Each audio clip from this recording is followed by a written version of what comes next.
Magandang araw natin mga idol. Welcome to my channel. Ito ang talakayin natin ngayon ay paano magtimbang ng itlog.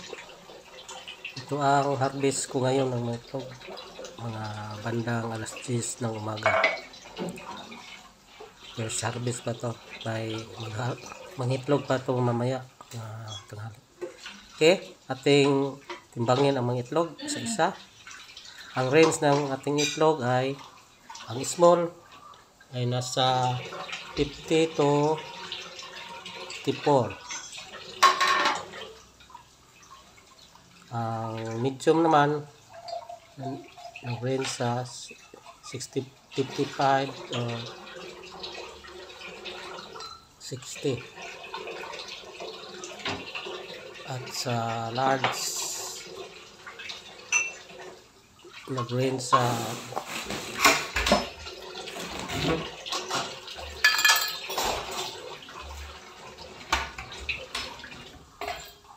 61 to 65.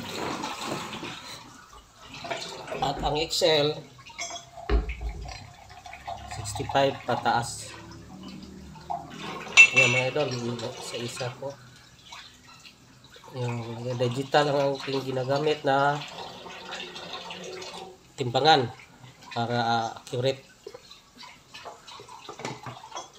Sa online ko lang ito na nabili. Nara sa inyo kung ano ang timbangan yung gagamitin. Okay, isa ko mga idol. Kasi 100 heads pa lang ang aking mga manok. At ito pa lang ito ang aking itlog. Pangbawi ng feeds at may libre pang ulam. Ito ang kagandahan ng negosyo nito. Magdadagdag pa ako kasi kulang pa ito. Marami pang mga bahay ko na hindi mabigyan kasi mura lang ang aking itlog kaysa sari-sari store. Okay mga idol, kung kayo may balak na negosyo, ito ang mainam na negosyo, itlog. Kasi madalas ngayon halos lahat ng tao kumakain ng itlog araw-araw.